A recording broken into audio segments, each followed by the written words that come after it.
the distance of the 2 points. And then finally we get the measurements and we relate it to a ruler. So now let's look at measuring straight distances.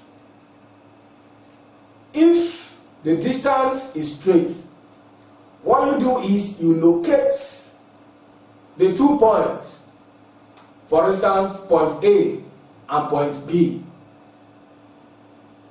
Having located these 2 points, you will measure with your ruler because it is straight. So you can easily make use of your ruler to measure their distances apart. And then when you get their distance, you relate the measured distance with the scale that is given for that particular map, so that you get the actual ground distance. So for instance, if we have 2 points on the map, say point A and point B, and if these 2 points are on a straight line, say something like this, we can easily use a ruler to measure the distance from here to here. Okay, now let's say for instance we have used the ruler to measure from A to B, and the distance is 5 centimeters. 5 centimeters. And the scale of this map is, the scale of the map is 1:100,000.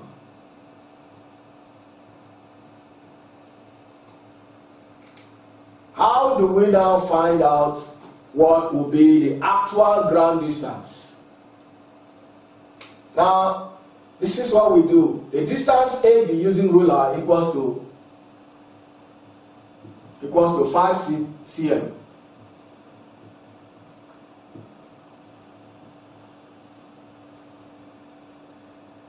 Scale of the map is 1:100,000. So relating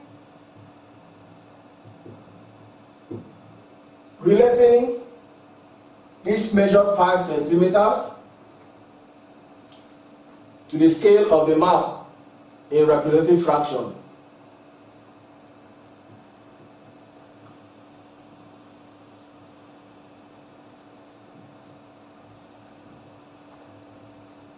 We will have that 5 times 100,000 divided by 100,000. That will give us 5 kilometers. That's going to give us 5 kilometers. This is just the same thing we did when we were converting from one scale to the other. The 5 here is the measured distance on the map, and 100,000 here is the scale of the map that is given. Now, if 1:100,000, then 5 will be what? That is what we have done here, and at the end of the day, we had that every 5 centimeters we encounter on the map will be equal to 5 kilometers on the ground. Now, we can also measure curved distances. That's in cases like river channels that are not straight. You know, this meandering nature of river bodies. We can also measure them. Now, if the distance is curved, we make use of a piece of thread to carefully follow all the curves or bends from one point to another. Then we relate the thread length to the ruler. Now, take note that you need to make a knot on the head of the thread so that you know the starting point. So with that knot, you tie a knot on the thread and then place it on the starting point. Now trace all the bends and curves carefully, and then maybe you use a marker or a pen to mark where you have stopped. Then you take the thread to a ruler to get the actual length. Now, if you have done that, it means you have finally arrived at this level. and then you relate the length back to the scale of the map so that you have your actual ground distance. One major work you will always be required to do in map reading is enlargement and reduction of maps. So now let's look at map reduction. How do we reduce maps? What are the steps involved? Now for map reduction, when a map is reduced, the representative fraction becomes bigger. Can you see the relationship? When a map is reduced, the representative fraction becomes bigger. Now, for instance, if we are asked to reduce a map that is 6 by 4, for instance, if we have given a map of this nature,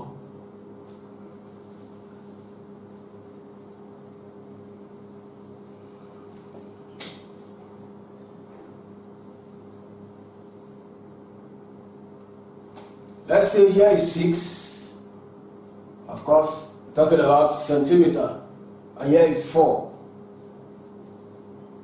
centimeter.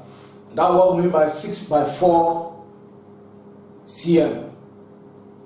And we have features like a major road running from here to here.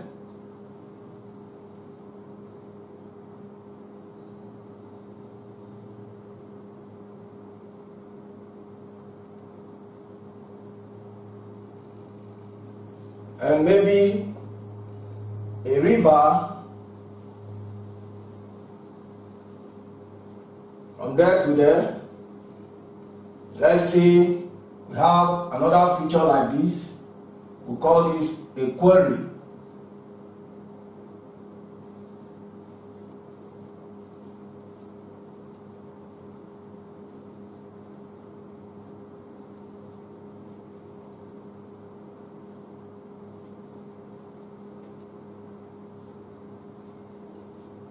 And let's see one more feature to include there. Let's say maybe you have vegetation.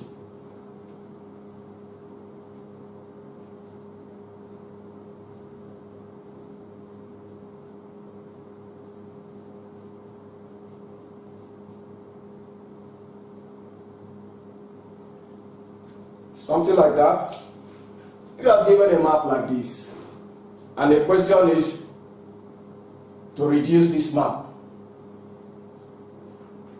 The steps to follow include: 1. You note the distance from here to here. You also know the distance from here to here. And obviously we know already from here that this is 6 meters. And from here to here is 6 centimeters. And from here to here is 4 centimeters. What you do is you grid this map. And what do we mean by gridding a map? Now this is the original map. And you want to grid this original map. By gridding, you measure from here to here. You draw out the length and the width of the new map. The reduced map must be according to the number of times you are requested to do the reduction. Now, let's have this now as our original map, and then following the steps stated here. Number 1 is you note and measure the length of the original map. The next step is you grid the original map. Now, note that to draw out the length and the width of a new map, the reduction, like I said before, must be done in accordance with the number of times you are asked to do the reduction. And having done that, you grid the new map also with the same number of squares as in the original map. Now you transfer the features from the original map to the reduced map or the new map accordingly as they appear on the old map. When you have done that, you multiply the old scale by the number of times the map is reduced to get the new scale of the new map. And for instance, if the old scale is 1:50,000, the new scale will be 1:50,000 multiplied by half. That's because you're asked to reduce the old map, that's the original map, by half. Okay. So if you have a question of this nature,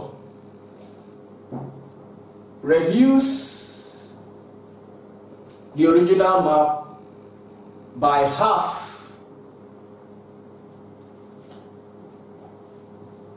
Reduce the map below to half the original size.